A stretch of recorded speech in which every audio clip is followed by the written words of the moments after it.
ನಮಸ್ತೆ, ನನ್ನ ಹೆಸರು ಕಾರ್ತಿಕ್ ಅಂತ. ನನಗೆ ಹುಟ್ಟಿನಿಂದನೂ ಪೋಲಿಯೋ ಇದೆ. ಸರಿಸುಮಾರು ಬೈ ಬರ್ತಿಂದನೂ ನನಗೆ ಪೋಲಿಯೋ ಅಟ್ಯಾಕ್ ಆಗಿದ್ದು. ನಾನು ಸೆಕೆಂಡ್ ಪಿ ಯು ಸಿವರೆಗೂ ನನ್ನ ತಮ್ಮ, ನಮ್ಮ ಅಪ್ಪಾಜಿ, ನಮ್ಮಮ್ಮ ಕಷ್ಟಪಟ್ಟು ಓದಿಸಿದ್ರು. ಅದು ಓದಿದಾದ್ಮೇಲೆ ನಾನು ಸ್ವಯಂ ಉದ್ಯೋಗ ಮಾಡಬೇಕು, ಸ್ವಾವಲಂಬನೆ ಜೀವನ ಮಾಡಬೇಕು, ನಾನೊಬ್ಬನೇ ನನ್ನ ಒಂದು ಜೀವನನ ರೂಪಿಸ್ಕೋಬೇಕು ಅಂಥೇಳಿ ಸಿಮ್ ಮಾಡಿಕೊಂಡು, ಆಮೇಲೆ ಸಿಮ್ಮನ್ನ ಒಂದು 7-8 ವರ್ಷ ಸಿಮ್ ಮಾಡ್ಕೊಂಡಿದ್ದೆ. ಅದು ಮುಗಿಸ್ಕೊಂಡು ಈಗ ಝೊಮೊಟೋಗೆ ಬಂದೆ. ನಂಗೆ ಝೊಮೊಟೋದಲ್ಲಿ ಒಂದು ಉನ್ನತ ಸ್ಥಾನ ಸಿಕ್ಕಿದೆ, ಒಂದು ಒಳ್ಳೆ ಕೆಲಸ. ನನಗೆ ಝೊಮೊಟೊ ಒಂದು ಲೈಫ್ ಕೊಟ್ಟಿದೆ.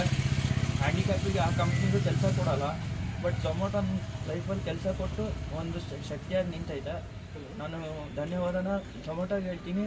ಮತ್ತು ಶೋಧನ್ ಅಂತ ಮ್ಯಾನೇಜರ್, ಅವ್ರಿಗೂ ಕೂಡ ಒಂದು ಥ್ಯಾಂಕ್ಸ್ ಹೇಳ್ತೀನಿ. ನಮ್ಮೆಲ್ಲ ಝೊಮೊಟೊ ಟೀಮ್ಗೆ, ನನಗೆ ಒಂದು ಸ್ಟ್ರೆಂತಾಗಿ ನಿಂತಿರೋ ಝೊಮೊಟೊ ಟೀಮಿಗೆ ಸದಾ ನಾನು ಚಿರಋಣಿ ಆಗಿರ್ತೀನಿ. ಇವ್ರು ನಮ್ಮಮ್ಮ, ಇವರು ಇಸ್ತ್ರಿ ಮಾಡಿಕೊಂಡು ಇಲ್ಲಿ ಒಂದು ಅಂಗಡಿ ಮಾಡಿಕೊಂಡು ಇವ್ರು ನಮ್ಮನ್ನೆಲ್ಲ ನೋಡ್ಕೊತಾರೆ. ನಾನು ಅತಿ ಹೆಚ್ಚು ಸಾಕಿದ್ದು ನಮ್ಮಮ್ಮನೇ, ಮತ್ತು ನನ್ನ ತಮ್ಮ, ನಮ್ಮ ಅಪ್ಪಾಜಿ. ನಮ್ಮ ಲೈಫಲ್ಲಿ ನಮ್ಮಮ್ಮ, ನಮ್ಮ ಅಪ್ಪಾಜಿ, ನನ್ನ ತಮ್ಮ ತುಂಬ ಕಷ್ಟಪಟ್ಟು ನನ್ನನ್ನು ಸಾಕಿದ್ದಾರೆ. ಅವ್ರಿಗೂ ಚಿರಋಣಿ ಆಗಿರ್ತೀನಿ.